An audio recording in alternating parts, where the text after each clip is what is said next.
Lord Crawford Murray MacLehose was the 25th British Governor of Hong Kong, managing the colony from 1971 to 1982.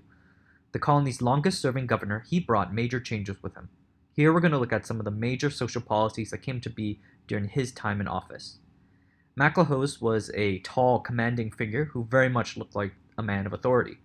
Easygoing and thoughtful, he brought informality to an office that essentially made its holder a near dictator of a small country. He opted to walk to his office at the Legislative Council chambers rather than be chauffeured there in a car, and often mingled in crowds in short-sleeved shirts without a suit and tie.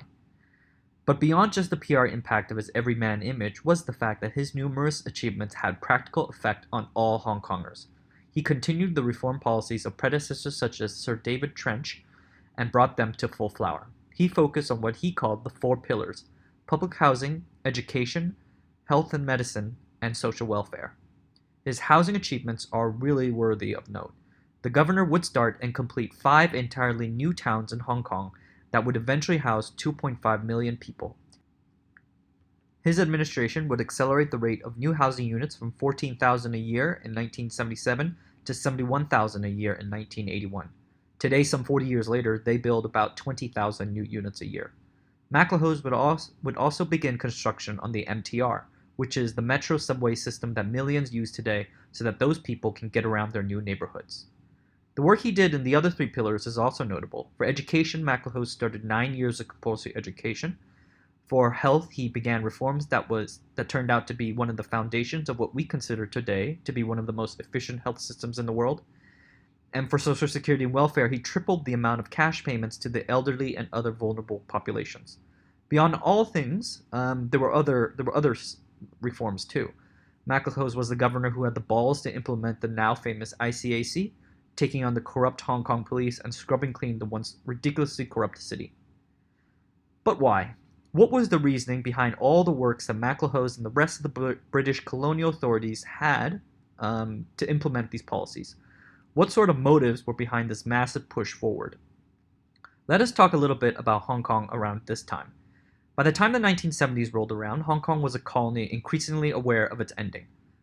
The economy had exploded from exports and being the trading gateway between the East and the West, but that wealth was unevenly distributed. Much like how it was today, you had the very rich living in luxuries and the ultra-poor residing in slums. The Hong Kong population had exploded after several waves of refugees migrating to safety during both World Wars as well as the Chinese Civil War. 750,000 came from China during World War II alone, and several hundred thousands more came after the Civil War ended. They lived in homeless camps scattered across Hong Kong, something like what we have now in San Francisco. Their profound suffering and unhappiness at being surrounded by so much wealth while having no hope and no way out eventually led to a series of brutal, near out-of-control riots in 1967, triggered by the Cultural Revolution across the border in the People's Republic of China. China loomed like a shadow in the crucial forthcoming year of 1997. Why that year matters, we need to explain a little bit of history.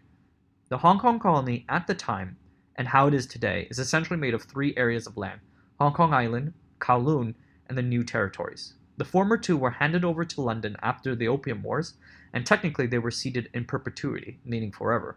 But the New Territories were not. They were given a 99-year lease ending in 1997.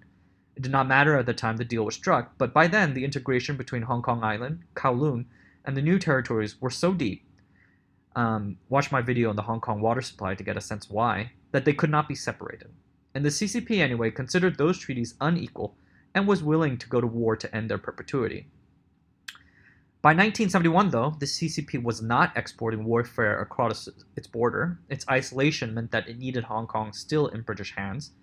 I remember while reading Chairman Mao's physician's memoirs that the Chinese would frequently send people to Hong Kong to get crucial medical supplies for Mao's treatments. But it was exporting its ideology. The Cultural Revolution was a time when Mao told the ordinary people to go overthrow everything in the established order. The poor in the capitalist Hong Kong, made profoundly unhappy by their status in their adopted homeland, rioted to bring it all down and to bring forth socialism and communism. They marched against imperialism from Britain and wanted to reclaim Hong Kong for China. Eventually, these riots were, like as I said, they were put down, but the colonial authorities realized the problem.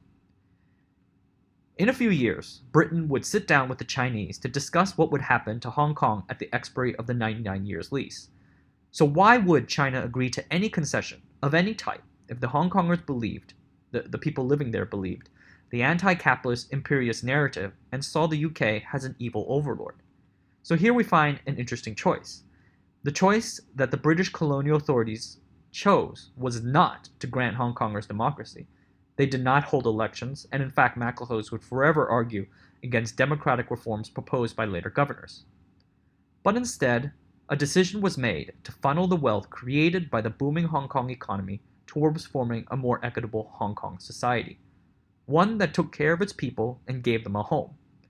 People who love and feel like they belong to their Hong Kong home do not riot in the streets demanding a return to the homeland, and they would resist the notion that Hong Kong should just assimilate into being just another one of China's cities.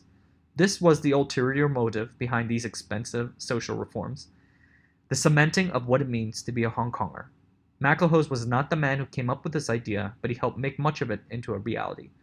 As he said in a later interview, "I felt that my job was to make Hong Kong as contented and prosperous and cohesive as possible." After his tenure, he was made a baron and raised sheep near his home in Scotland. He died aged 82, but is remembered fondly still today by the many who lived through and benefited from his time in office.